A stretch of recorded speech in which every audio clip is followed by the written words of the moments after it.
Welcome to Small Change, Big Impact, the place where tiny shifts create life-changing results. Today, we're unlocking the secret of a magic word.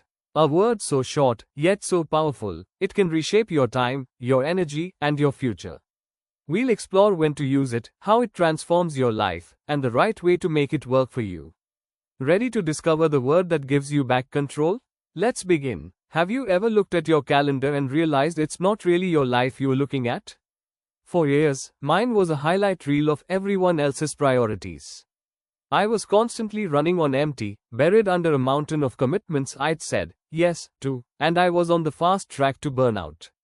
I felt overwhelmed, unfulfilled, and was slowly starting to resent a life that didn't even feel like my own. It wasn't until I learned the power of one simple, two-letter word that everything changed. That word didn't just cut down my stress, it gave me the freedom to finally go after my biggest goals. So, if you're ready to get back in the driver's seat of your own life, I'm going to show you how the tiny but mighty word, no, can do that for you, too. Section 1. The Yes Trap and my story of burnout. For most of my life, yes, was my automatic response. I thought being the go-to, yes person, made me a good friend and a dedicated employee. But in reality, I was setting a trap for myself. See, every yes is a withdrawal from your personal bank of time and energy, and that bank isn't infinite. I was giving away my resources to anyone who asked, leaving nothing for myself. My own goals were always getting pushed to a someday that never came. I hit my breaking point one Friday evening. After a week of saying yes to extra work projects, social events I wanted to skip, and helping a friend move, I found myself just sitting in my car, completely spent. I wasn't just tired, I felt hollow.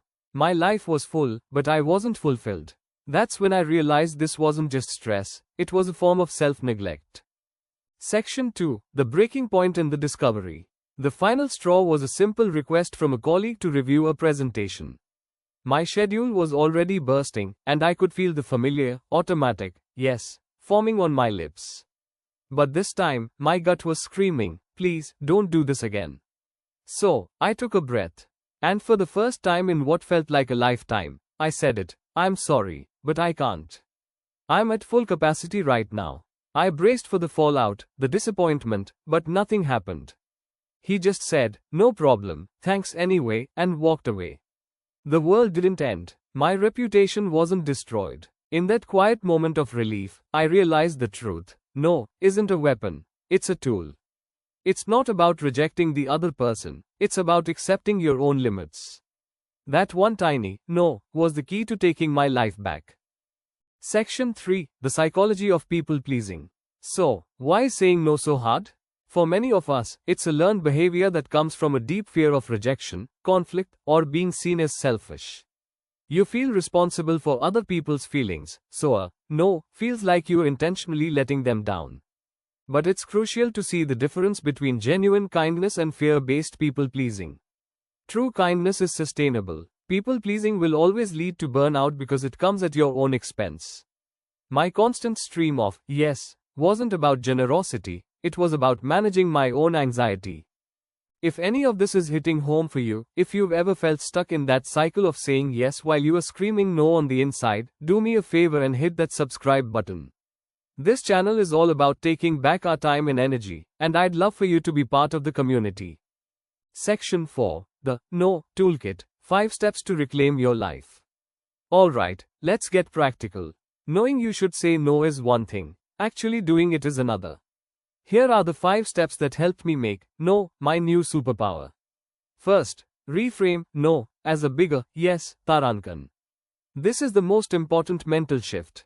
Every time you say no to one thing, you are saying yes to something else that matters more. Saying no to that extra project is saying yes to finishing your own work without stress. Saying no to other people's priorities is saying yes to your own goals. You are not being negative, you are being strategic. Second, master the power of the pause. The impulse to say yes immediately is strong. Your secret weapon against it is the phrase, let me check my schedule and get back to you. This simple line creates space for you to breathe and evaluate the request without pressure, letting you respond thoughtfully instead of just reacting. Third, build your library of polite declines. Saying no doesn't have to be harsh or require a long excuse. Keep it simple and honest. For work, try, "Thank you for thinking of me, but I don't have the capacity to take that on right now." For social invites, "I really appreciate the invitation, but I'm going to have to pass this time." The key is to be clear, respectful, and firm. Fourth, set boundaries before you need them. Boundaries are about being proactive, not reactive.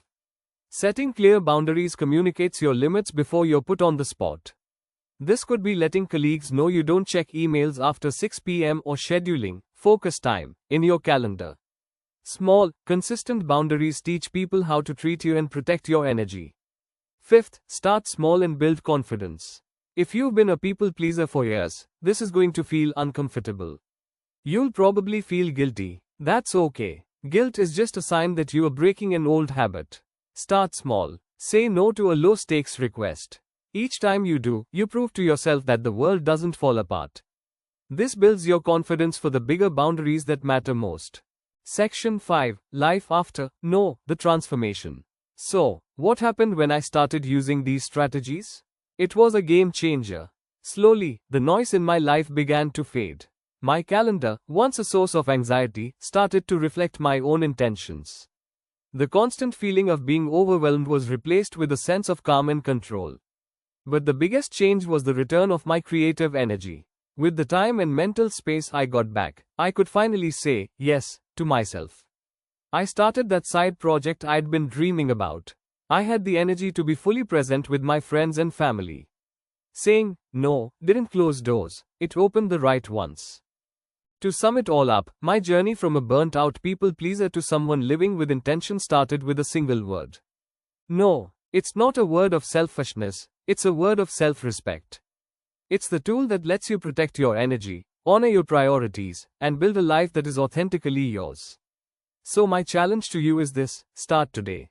Find one small thing you can say no to. See how it feels. Thanks so much for watching. If this video helped you, please give it a thumbs up, and if you are interested in more content about living intentionally, subscribe to my channel. Small change, big impact.